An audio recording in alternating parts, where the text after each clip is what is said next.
this data, which we received from Edmunds. We asked them to crunch the numbers in terms of how many people, what they're buying, what they're financing. Now, here's the average in the third quarter. Financing a little over 41 grand, average rate just under 6%. And the average new car monthly payment on a loan was $703. Well, look what's happened in the last year and a half. The percentage of new vehicle buyers who are financing their auto loan with a payment of at least $1,000 a month, it's gone from 6% all the way up to 14% in September, 14.3% to be exact. The Federal Reserve is continuing to put their foot on the gas pedal when it comes to raising interest rates. And that means more Americans are dealing with the financial headaches associated with the high cost of borrowing.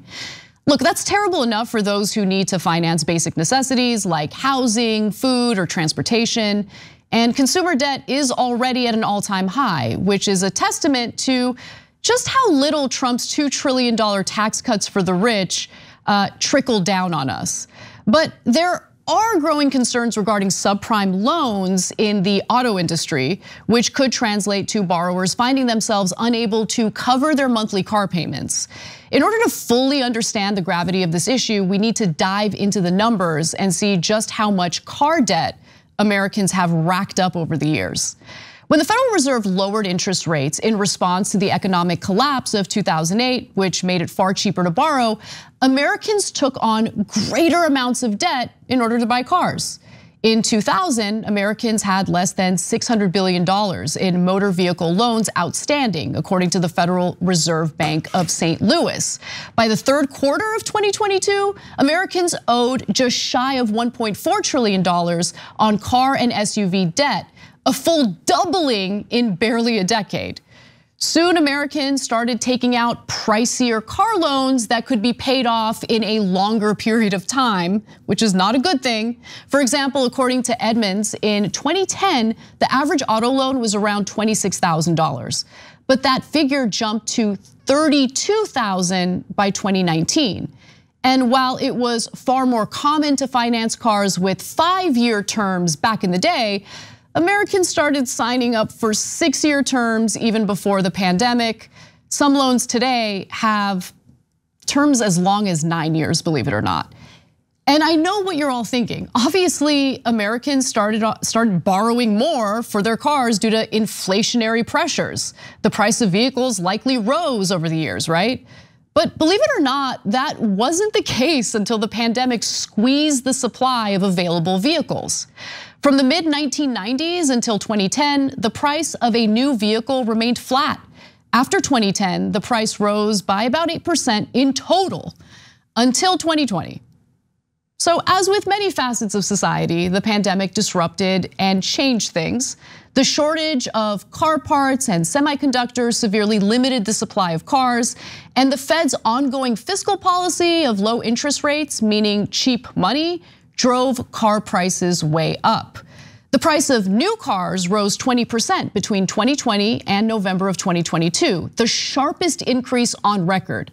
The average price is now pushing $50,000. The price of used cars rose by an even steeper 56% through early mid-2022, another record. Things started to change, but not necessarily for the better.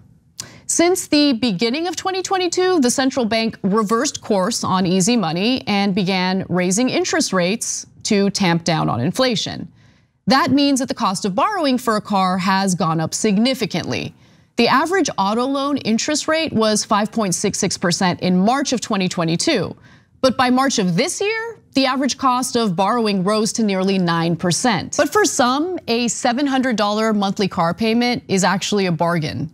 Get a load of what the owner of Scott Adams Toyota, which is located just outside of Kansas City, says about what he's personally experiencing at his own dealership. What we've noticed, especially here in the last 45 days with the Federal Reserve raising rates, that at least 50% of our customers are having payments over $1,000 a month.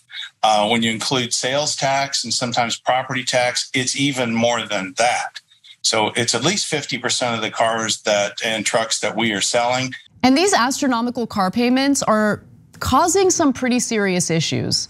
We're already starting to see the impact of these unaffordable loans. According to CNBC's reporting, while borrowers who are behind on their payments by more than 60 days represent a tiny portion of all outstanding auto loans at 1.84%, their ranks are growing, according to a recent report from Cox Automotive. The share was 26.7% higher in December than the year earlier and is largely concentrated among borrowers with low credit scores. And look, this is what I'm worried about. This might just be the tip of the iceberg because some percentage of these outstanding loans are subprime and have rates that adjust along with the Federal Reserve's benchmark interest rate. 8 years ago, the New York Times reported on how banks and private equity firms fueled a boom in subprime auto loans to the most vulnerable car buyers. They wrote at the time that the New York Times had examined more than 100 bankruptcy court cases, dozens of civil lawsuits against lenders, and hundreds of loan documents, and found that subprime auto loans can come with interest rates that can exceed 23%. And they profiled some people like Rodney Durham. Rodney Durham stopped working in 1991, declared bankruptcy, and lives on Social Security. Nonetheless, Wells Fargo lent him $15,197 to buy a used Mitsubishi sedan. Durham's application said that he made $35,000 as a technician at Lourdes Hospital in New York, according to a copy of the loan document.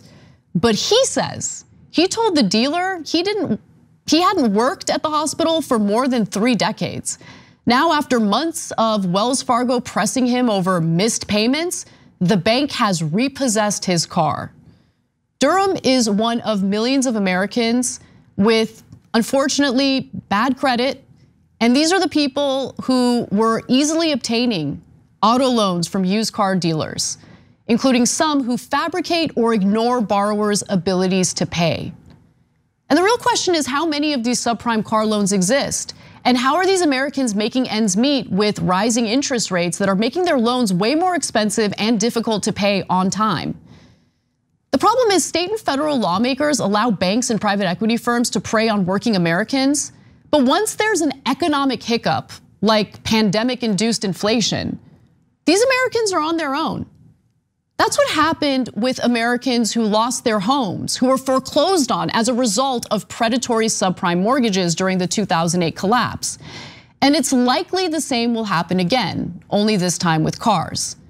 And keep in mind that cars lose value the second the buyer drives it off the lot.